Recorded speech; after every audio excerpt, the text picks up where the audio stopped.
Hello and welcome to Livewires Buy Hold Sell. My name is Anna Dadich. Today we're running the ruler over 6 thematic ETFs, 3 that are hot and 3 that are not. Today I'm joined by ETF whisperers Adam Dawes from Shaw and Partners and Andrew Wielandt from DP Wealth Advisory.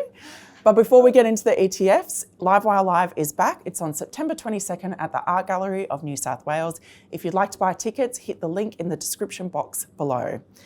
Let's start with the hot themes, and Adam, I will kick off with you. The Vanguard Global Technology Index ETF, VTEK, only listed in March. It's made up of 299 of the world's largest tech companies.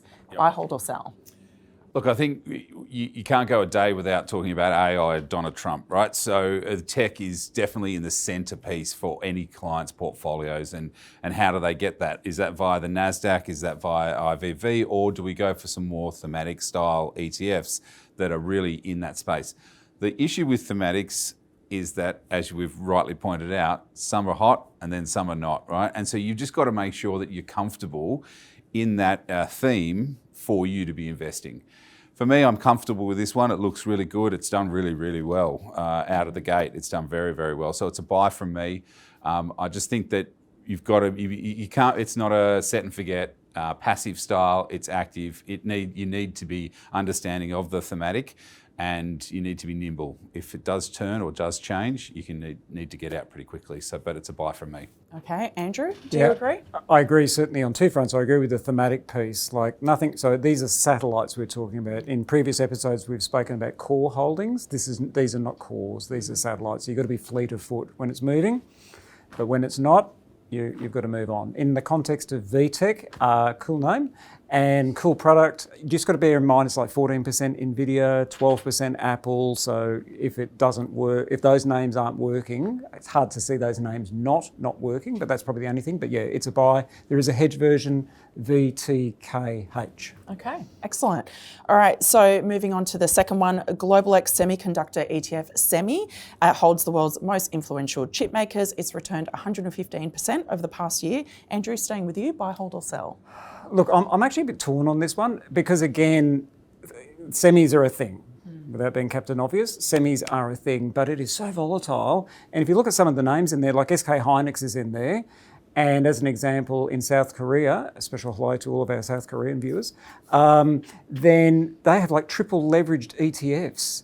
And when things go wrong, they go wrong very quickly. And you see the Kospi, the Korean index, moving like 10, 12% a day. And if one of their components is doing this stuff, so I'm a little bit troubled by that. I tend to, and when we're looking at ETFs, I'm sort of looking more for like the picks and the shovels play. So another bonus buy, I know you love your bonus buys. We like an active ETF with the guys and girls from Munro, and they've got a couple, MAET, which is a more risk-constrained one, mate, or MCGG, and they sort of are playing the picks and shovels play relating to the semis. So semis are a thing. Semis are super volatile. I'm beige and boring, so it's a hold. But it is, if you want volatility, that's the place to be. For me, vanilla ice cream, hold. Yeah. Okay. Adam, there was a massive pullback last month. How do you feel about this one?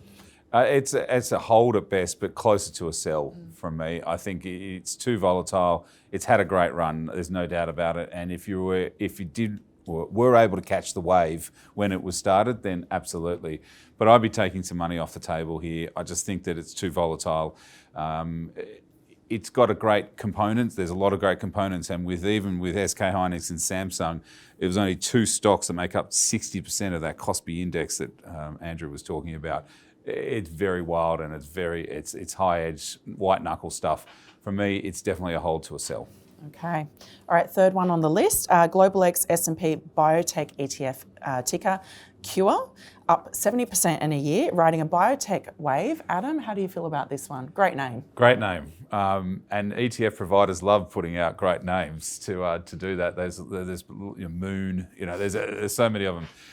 Look, I don't know about biotechs. I don't understand them, so I don't invest in them. And I think if you're looking, biotechs usually is a binary outcome. It's either it works and it goes up, or it doesn't work and the stock goes down, or the index goes down.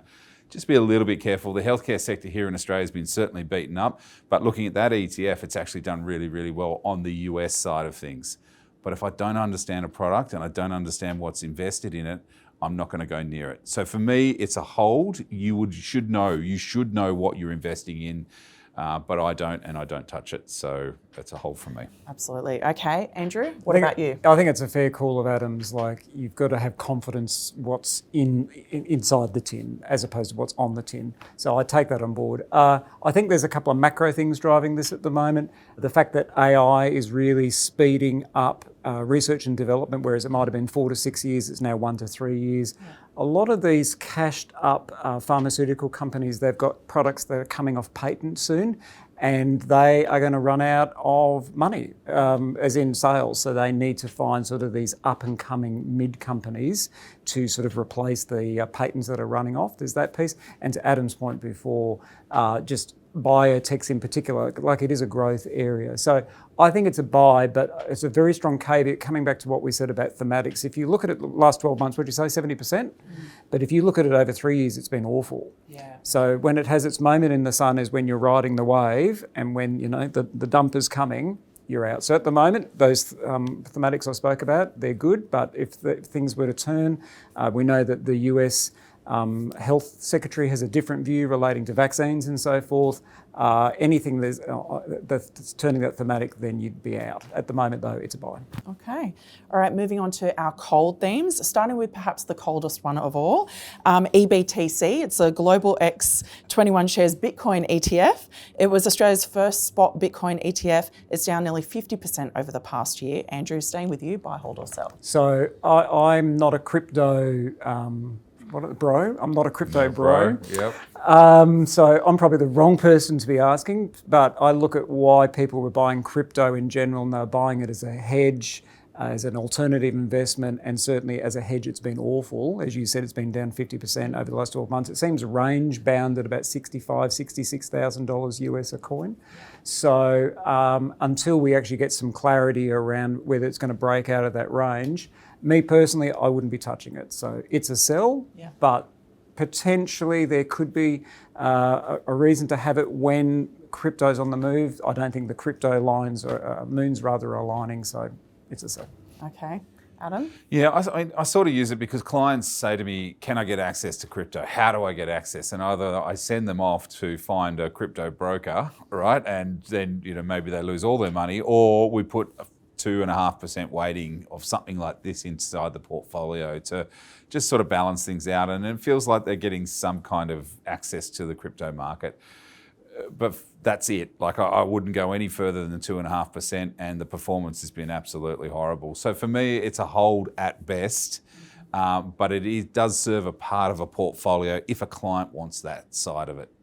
But in cold storage, it really shouldn't be brought out. I think it's a hold at best. Can I just quickly talk to that portfolio piece? I was reading some research that suggested that any more than 2% allocation, 2.5% I'm sure is okay, it actually has a negative correlation or a negative impact on performance. So again, if you're going to do it, exactly how you're playing, it's probably the way. Okay. All right, on to now BetaShares S&P ASX Australian Technology ETF, that's ATEC, tracks 38 Australian technology companies, including Xero, NextDC and Computershare. Adam, what about you? Hold or sell? This is a buy from me. I'm using this one as a broad-based way of trying to play the technology space here in Australia. We don't have a very big technology space, okay? We are, you know, compared to what's happening over in the US at the moment, they laugh at us and sort of shoo us away. The only things to watch inside of the ATEC, it is around about 10% in Computershare, 11% in Computershare. Computershare's done really, really well. It's a beast. But again, it's not, is it tech? Yes, it is, but it needs some kind of ballast, to be careful about that, and you might have other Computershare stock in your portfolio. But instead of me trying to pick winners, which I've not done on WiseTech, Xero, or even some of these other ones, it's a great way to get a broad-based exposure for our small tech space. It's a buy from me. Okay. Andrew? I think we're going to have our first disagreement, mate. Here we go. Here we go, bring it on. I'm glad. I think it's a sell. Certainly some of the names in there I'm troubled with, not only on an investment piece, but some of the governance practices as well. WiseTech, just say it. Well, it's not just WiseTech, like if we're calling out names like Xero and the CEO selling down her holding, from the resetting of salary goals, etc. So I'm troubled by that. I think that we've covered off in another episode where you can get some great tech exposure from the biggest players in the world and pay bugger all for it. So why wouldn't you just do that? I agree with you. Like, there's potentially some value there from that SaaS apocalypse point of view. Like, take Xero, $190 down to 60 or 70 at the moment. 80 today. Oh, it's bounced. Or you got some other good names in there like Technology One, realestate.com's on the turn. So I absolutely get the turnaround piece. But for mine, I'd just buy NDQ or IH or IVV or the hedge versions thereof. So I think it's a sell. Okay. All right, we've got the final one on the list. It's the Vanguard Australian Property Securities Index ETF, VAP, VAP. With interest rates and valuation pressures, it's delivered a negative return over the past 12 months. Andrew, I'll stay with you. Buy, hold or sell. It's interesting. So again, in our model portfolios, we hold this. Rather than trying to work out, should I buy Dexus versus Charter Hall versus Stockland, why wouldn't you just buy VAP or Goodman, of course? Why wouldn't you just buy VAP? But equally so, why wouldn't you just buy Goodman? Because Goodman's such a big percentage of it as well.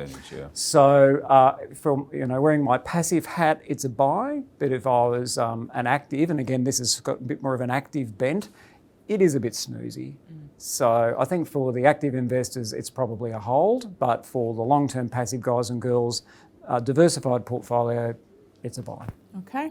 Adam, what's your call? Yeah, it's a buy from me, but I'm going to go more of a macro theme that we are potentially maybe one more interest rate rise, or we're done on interest rate rises.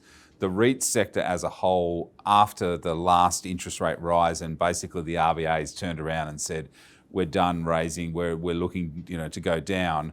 The REIT sector historically outperforms by around about 30%. So there will be a huge amount of uplift if we're on our last interest rate, and I think we are potentially rise, but then we're going to go flat for a while, and then that's when these REITs really start to come into that fore. So we're for the bigger portfolios, we're buying the Charter Halls, the Goodman Groups, and we're sort of going through. But for lower balance clients, it's a fantastic way to play that macro theme of interest rates and potentially stopping of interest rate rises and then falling. And VAP should do quite well on that macro call. Great, that's all we've got time for. Thank you to our guests, Andrew and Adam, and thanks for watching Buy, Hold, Sell.